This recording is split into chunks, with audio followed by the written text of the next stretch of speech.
तो दोस्तों आज के इस लेक्चर में हम सिर्फ पढ़ने वाले हैं सामान्य हिंदी को, जो काफी इंपॉर्टेंट टॉपिक से आपको कवर करवाएंगे। जो भी इंपॉर्टेंट टॉपिक से क्वेश्चन बन सकते थे वो सारा क्वेश्चन आज के इस लेक्चर में शामिल किया गया है। तो लेक्चर को कंप्लीट जरूर कवर कर लीजिएगा। क्वेश्चन के साथ में जो फैक्ट बन सकते हैं वो सारा फैक्ट को हम सभी कवर करते चलेंगे ताकि एक आपका कॉन्सेप्ट बन सके। तो चलिए शुरू करते हैं आज के इस लेक्चर को। आइए आज का देखिए फर्स्ट क्वेश्चन है। पहला क्वेश्चन ये बन रहा है कि वस्तु स्थान भाव या विचार के घोतक शब्द को क्या कहते हैं। चलिए बताएंगे आप सभी, वस्तु स्थान भाव या विचार के घोतक शब्द को क्या कहते हैं। तो ध्यान रखिएगा आप सभी, इसे संज्ञा कहा जाता है।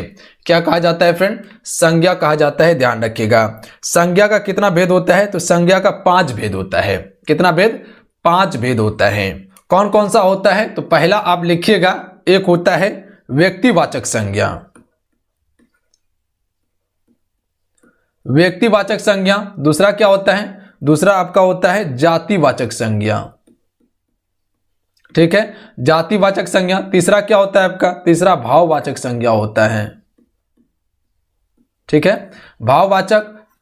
उसके बाद चौथा कौन सा संज्ञा होता है? तो चौथा होता है समूहवाचक संज्ञा। ध्यान रखिएगा, समूहवाचक संज्ञा होता है। पांचवा, तो पांचवा हो जाएगा आपका द्रव्यवाचक। ठीक है, द्रव्यवाचक संज्ञा होता है। तो ये 5 होता है संज्ञा का भेद। क्लियर है? अगला क्वेश्चन देखिए। अगला क्वेश्चन ये बन रहा है कि व्युत्पत्ति के आधार पर संज्ञा के कितने भेद होते हैं। देखिए व्युत्पत्ति के आधार पर जो संज्ञा के भेद होते हैं वो 3 भेद होते हैं। ध्यान रखिएगा, 5 भेद नहीं मारिएगा। व्युत्पत्ति के आधार पर जब पूछा जाए, अगर यही अर्थ के आधार पर पूछा जाए तब 5 भेद होगा। ध्यान रखिएगा, जो कि व्यक्तिवाचक, जातिवाचक, भाववाचक, समूहवाचक और द्रव्यवाचक है। पर 3 भेद कौन कौन सा है? तो एक आपका रूढ़ संज्ञा हो जाएंगे। ध्यान रखिएगा आप सभी, रूढ़ संज्ञा हो जाएंगे। दूसरा आपका कौन सा हो जाएंगे? तो दूसरा आपका यौगिक संज्ञा होंगे। ध्यान रखिएगा आप सभी, यौगिक संज्ञा हो जाएंगे। क्लियर है? और तीसरा कौन सा हो जाएगा? तीसरा हो जाएगा योग रूढ़ संज्ञा। योग रूढ़ संज्ञा हो जाएगा। ध्यान रखिएगा आप सभी। तो याद रहेगा, ये व्युत्पत्ति के आधार पर संज्ञा के भेद है, 3 भेद है, और अर्थ के आधार पर संज्ञा के 5 भेद होते हैं। क्लियर है? अगला क्वेश्चन है कि स्त्रीत्व शब्द में कौन सी संज्ञा है फ्रेंड। चलिए बताएंगे आप सभी, स्त्रीत्व शब्द में कौन सी संज्ञा है। तो इसमें भाववाचक संज्ञा है। ध्यान रखिएगा आप सभी, कौन सी संज्ञा है? भाववाचक संज्ञा है। भाववाचक संज्ञा किसे कहते हैं? तो ध्यान रखिएगा, जिस संज्ञा से किसी वस्तु या व्यक्ति के गुण, धर्म और स्वभाव का बोध हो उसे हम सभी भाववाचक संज्ञा कहते हैं। एग्जाम्पल में ले लीजिए, जैसे बुढ़ापा हो गया, चतुराई हो गया, मिठास हो गया, लड़कपन हो गया, दया हो गया, लिखावट हो गया, मित्रता हो गया, सर्दी हो गया। ये सभी क्या है? भाववाचक संज्ञा है। यानी कि उसके गुण को हम सभी दर्शा रहे हैं। स्त्रीत्व क्या किए? गुण को दर्शाए, इसलिए क्या है? वो भाववाचक संज्ञा है। जातिवाचक संज्ञा में क्या होता है? उसकी जाति का बोध हो, जैसे कि वो स्त्री है, वो पुरुष है, ये क्या होता है? जातिवाचक संज्ञा। द्रव्यवाचक संज्ञा क्या होता है? जिसमें नापा तौला जा सके, जैसे कि आपका सोना, चांदी, तेल, घी, आटा, ये सभी क्या है? द्रव्यवाचक संज्ञा है, जो कि द्रव्य समूह में रहता है। व्यक्तिवाचक संज्ञा क्या है? तो इसमें व्यक्ति या वस्तु का बोध होता है। व्यक्तिवाचक संज्ञा में क्या होता है? व्यक्ति या वस्तु का बोध होता है, जैसे कि राम, मोहन, कृष्ण, ताजमहल, दिल्ली, ये सभी क्या है? व्यक्तिवाचक संज्ञा है, जिसमें किसी व्यक्ति का बोध हो या किसी स्थान का बोध हो, उससे ही हम सभी क्या कहते हैं? व्यक्तिवाचक संज्ञा कहते हैं। क्लियर है? अगला क्वेश्चन है, भारतीय शब्द का बहुवचन क्या होगा। आप सभी को पता होगा वचन का 2 भेद है, एक वचन और बहुवचन। तो यहां देख लीजिए, तो भारतीय शब्द का बहुवचन हो जाएगा भारतीय। ध्यान रखिएगा, ए राइट आंसर हो जाएगा। देखिए 2 कंफ्यूजन हो सकता है, यहां पे आप वर्तनी शुद्धि को देख लीजिएगा। देख लीजिए किस प्रकार से लिखा हुआ है, और यहां पर भी है, थोड़ा सा मिस्टेक कीजिएगा, गलती हो जाएगा। ध्यान रखिएगा आप सभी। अगला क्वेश्चन देखिए, सूर्य का स्त्रीलिंग क्या होगा। सूर्य का स्त्रीलिंग होगा सूर्या। ध्यान रखिएगा, बी राइट आंसर रहेंगे। क्लियर है? अगला क्वेश्चन देखिए। अगला क्वेश्चन है, बुढ़ापा भी एक प्रकार का अभिशाप है, इस वाक्य में रंगीन छपे शब्द में संज्ञा बताइए। बुढ़ापा एक प्रकार का क्या है? अभिशाप है। जैसे कि अभी आपको बताए थे कि उसके गुण को दर्शा रहा है। जहां पे गुण को और धर्म को दर्शाया जाए वहां पर कौन सा संज्ञा हो जाएगा? भाववाचक संज्ञा हो जाएगा। ध्यान रखिएगा, यानी कि बुढ़ापा एक प्रकार का अभिशाप है, उसके गुण को बता रहा है कि ये एक बूढ़ा व्यक्ति है, ये एक चतुर व्यक्ति है, तो ये सभी क्या हो गया, उसके गुण को बता रहा है। ध्यान रखिएगा, ये एक अच्छा लड़का है, यानी कि उसके गुण को बताया, तो इसमें भाववाचक संज्ञा होगा। क्लियर है। अगला क्वेश्चन देख लीजिए। अगला क्वेश्चन है कि निम्न शब्दों में से कौन सा शब्द संज्ञा है इसमें से। तो इसमें से जो संज्ञा है क्रोध, ऑप्शन में बी राइट आंसर है। ध्यान रखिएगा आप सभी, क्रोध क्या एक प्रकार का संज्ञा है। अगला क्वेश्चन है आंसू का बहुवचन क्या होगा। तो आप सभी बना सकते हैं बहुवचन को। आंसू का बहुवचन क्या हो जाएगा, आंसुओं होगा। ध्यान रखिएगा, तो इसमें क्या हो जाएगा, option number C right answer हो जाएंगे। अगला क्वेश्चन देख लेते हैं फ्रेंड। अगला क्वेश्चन है कि निम्न शब्दों में से एक शब्द पुल्लिंग है जो कि चुने आप सभी। तो पुल्लिंग शब्द कौन सा हो जाएगा, बुढ़ापा होगा इसमें पुल्लिंग। ध्यान रखिएगा, बुढ़ापा आ गया क्या है, पुल्लिंग शब्द। बोल के भी देख सकते हैं, बुढ़ापा आ गया। बाकी बात ये सभी क्या है, आपका स्त्रीलिंग शब्द हो जाएगा। अगला देख लीजिए। अगला क्वेश्चन है कि निम्न वाक्यों को पढ़िए तथा उसमें कारक के सही भेद को चुने। हे प्रभु मेरी इच्छा पूर्ण करो। इसमें कौन सा कारक है, तो इसमें जो हो जाएगा संबोधन कारक होगा। ध्यान रखिएगा, यानी कि किसी को संबोधित कर रहा है कि हे प्रभु मेरी इच्छा को पूर्ण करो। संबोधन कारक किसे कहते हैं, तो ध्यान रखिएगा, पुकारने, चिल्लाने या संबोधित करने को संबोधन कारक कहते हैं। यानी कि किसी को पुकारना, जैसे कि अभी बोल रहा है कि हे प्रभु मेरी इच्छा को पूर्ण करो, तो इसमें क्या हो जाएगा, संबोधन कारक होगा। ध्यान रखिएगा आप सभी, यानी कि किसी को पुकारना हो गया, चिल्लाना हो गया या किसी से मदद मांगना हो गया, उसमें संबोधन कारक हो गया, यानी कि किसी को संबोधित कर रहा है। अगला है भाववाचक संज्ञा बनाइए। तो भाववाचक संज्ञा लड़कपन हो जाएगा, ऑप्शन में ए राइट आंसर हो जाएंगे। अगला देख लीजिए। सचरित किस मूल्य शब्द से बना है फ्रेंड, तो सचरित्र यानी कि चरित्र के मूल्य शब्द से बना है सचरित्र। ध्यान रखिएगा आप सभी, चरित्र, चरित्र लगा हुआ है इसमें। अगला है कौन सा शब्द बहुवचन है, प्राण। प्राण क्या है, बहुवचन है। ध्यान रखिएगा आप सभी, जबकि ये सभी क्या है, एक वचन है। अगला देख लीजिए। निम्न में से कौन सा शब्द पुल्लिंग है, चलिए बताएंगे आप सभी। इनमें से कौन सा शब्द पुल्लिंग है, कपट, वह एक कपट व्यक्ति है, यानी कि इसमें क्या है, पुल्लिंग है, जबकि ये सभी क्या है, आपका स्त्रीलिंग शब्द है। अगला देख लीजिए। गीदड़ का स्त्रीलिंग क्या होगा,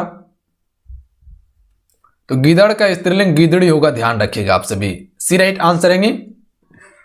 अगला देख लीजिए। किस वाक्यों में अपादान कारक है फ्रेंड,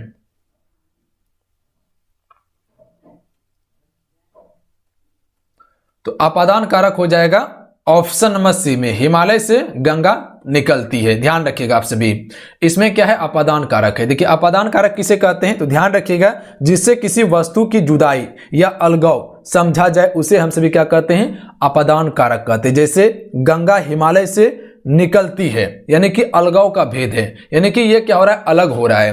गंगा हिमालय से निकलती है या हिमालय से गंगा निकलती है, इसमें कौन सा हो जाएगा, अपादान कारक होगा। ध्यान रखिएगा, जिससे किसी वस्तु की जुदाई या अलगाव समझा जाए या होता हो, तो इसमें अपादान कारक होगा। देखिए कारक का कितना भेद है, 8 भेद हैं। कौन कौन सा है, तो पहला हो जाएंगे आपका कर्ता हो जाएंगे, लिख देते हैं, कर्ता कारक हो जाएंगे। दूसरा कौन सा होगा, कर्म हो जाएगा, ठीक है। तीसरा कौन सा हो जाएगा, तो तीसरा आपका करण हो जाएगा, ठीक है। चौथा कौन सा हो जाएगा आपका, चौथा आपका संप्रदान हो जाएगा, ठीक है। पांचवा कौन सा हो जाएगा, तो पांचवा आपका अपादान कारक हो जाएगा, ठीक है। छठा कौन सा हो जाएगा, तो छठा आपका संबंध कारक होगा, संबंध कारक हो जाएगा। सातवां कौन सा हो जाएगा, सातवां आपका अधिकरण कारक हो जाएगा। और आठवां कौन सा हो जाएगा, तो आठवां आपका हो जाएगा संबोधन कारक, संबोधन कारक हो जाएगा। क्लियर है। देखिए कर्ता के लिए जो हम सभी प्रयोग करते हैं, लिख देते हैं। कर्ता के लिए जो चिन्ह आता है, जैसे ने, उसके बाद शून्य आता है। ध्यान रखिएगा आप सभी। कर्म के लिए क्या आता है चिन्ह, तो कर्म के लिए आता है को और शून्य आता है। उसके बाद करण के लिए क्या आता है, तो करण के लिए से आता है। ये चिन्ह बता रहे हैं जिससे कि आप कारक को पहचान पाइएगा। संप्रदान के लिए क्या आता है, तो इसके लिए आता है को के लिए। ध्यान रखिएगा, ये शब्द जहां देखने के लिए मिल जाए कारक में तो समझ लीजिए वहां संप्रदान कारक है। अभी आगे चलिएगा तो सारा चीज क्लियर हो जाएगा आपका। अपादान का चिन्ह क्या है? तो से होता है। ध्यान रखिएगा आप सभी, अपादान में। संबंध में कौन सा चिन्ह होता है? तो संबंध कारक में हो जाता है, जैसे का, के, उसके बाद आपका क्या है? की। ये हो जाता है संबंध के लिए। अधिकरण कारक में क्या होता है? में पर, यानी कि अधिकार कर लिया, पंडाल पर अधिकार कर लिया। तो जहां पर में और पर का प्रयोग होगा वहां पर अधिकरण हो जाएगा। उसके बाद हो जाएगा संबोधन में क्या हो जाएगा? हे, उसके बाद अर हो जाएगा, हे रे, इसमें संबोधन कारक हो जाएगा। तो ये कारक को पहचानने का क्या है? चिन्ह है। ध्यान रखिएगा, तो इसे याद कर लीजिएगा। जहां पे ये चिन्ह आपको देखने के लिए मिल जाए कारक में तो समझ लीजिए कि कौन सा कारक है इसमें। क्लियर है? आगे देख लीजिए, हिंदी में शब्दों का लिंग निर्धारण किसके आधार पर होता है? तो संज्ञा के आधार पर हिंदी में शब्दों का लिंग का निर्धारण होता है। निम्न शब्दों में से स्त्रीलिंग शब्द का चयन कीजिए। आस्थापना, ये एक प्रकार का स्त्रीलिंग शब्द है फ्रेंड, ध्यान रखिएगा। आस्थापना हो गई या आस्थापना होने वाली है, तो ये क्या है? स्त्रीलिंग शब्द है। बाकी बात ये क्या आपका पुल्लिंग है। अगला है, अर्थ के विचार से संज्ञा के कितने भेद होते हैं? तो देख लीजिए, यहां पे अभी बता दिए। उससे पहले क्या था? व्युत्पत्ति के आधार पर संज्ञा के 3 भेद होते हैं, और ये क्या था? अर्थ के आधार पर। तो अर्थ के आधार पर संज्ञा के 5 भेद हैं, जो कि आपको बताए थे कि व्यक्तिवाचक संज्ञा, जातिवाचक संज्ञा, भाववाचक संज्ञा, समूहवाचक संज्ञा और द्रव्यवाचक संज्ञा। क्लियर है? अगला देख लीजिए, निम्न में से कौन सा शब्द व्यक्तिवाचक संज्ञा है? तो अभी आपको क्या बताए थे व्यक्तिवाचक संज्ञा के बारे में? जिस शब्द से किसी व्यक्ति या वस्तु का बोध हो उसे हम सभी व्यक्तिवाचक संज्ञा कहते हैं। एग्जाम्पल में क्या बताए थे? राम, मोहन, कृष्ण, ताजमहल, दिल्ली, हिमालय, गंगा आदि, ये सभी क्या है? व्यक्तिवाचक संज्ञा है। तो इसमें क्या हो जाएगा? यमुना। यमुना एक व्यक्तिवाचक संज्ञा है, ध्यान रखिएगा। गाय, पहाड़, आम, ये सभी नहीं होगा, ध्यान रखिएगा आप सभी। अगर गाय की बात किया जाए तो इसमें क्या हो जाएगा? जातिवाचक संज्ञा हो जाएगा। ये एक गाय है, यानी कि उसकी जाति को बता रहे हैं हम। अगला देखिए, कौन सा शब्द जातिवाचक संज्ञा नहीं है? तो जातिवाचक संज्ञा में क्या हो जाएगा? जाति का बोध ना हो, यानी कि किसी के जाति के बारे में ना बताया गया हो। तो सुंदर, सुंदर जातिवाचक संज्ञा नहीं है, ध्यान रखिएगा आप सभी। अगला क्वेश्चन देखते हैं, कपटी मित्र के लिए सही मुहावरा है। तो कपटी मित्र के लिए सही मुहावरा क्या हो जाएगा? आस्तीन का सांप होना। अगला है, बात तय थी लेकिन एन मौके पर उसके इनकार करने से सारा काम रुक गया। रेखांकित वाक्य के लिए उपयुक्त मुहावरा है। बात तय थी लेकिन एन मौके पर उसके इनकार करने से सारा काम क्या हो गया? रुक गया है। इनके लिए सही मुहावरा का अर्थ क्या होगा? तो गुड़ गोबर करना हो जाएगा। Option number B right answer रहेंगे। गुड़ गोबर करना, सारा चीज किया हुआ पर पानी फेर देना। अगला है, मुंशी प्रेमचंद्र उपन्यास सम्राट कहे जाते हैं। कथा क्षेत्र में इनका लेखन अति उत्तम है। रेखांकित वाक्य के लिए उपयुक्त मुहावरा है। तूती बोलना हो जाएगा, ध्यान रखिएगा क्या हो जाएगा? तूती बोलना। मुंशी चंद्र का जो उपन्यास है ये क्या बोलता है? तूती बोलता है इसका उपन्यास, ध्यान रखिएगा आप सभी। कथा क्षेत्र में इनका क्या है? लेखन उत्तम, अति उत्तम है, यानी कि तूती बोलता है कथा क्षेत्र में इसका उपन्यास। ये चीज क्लियर है?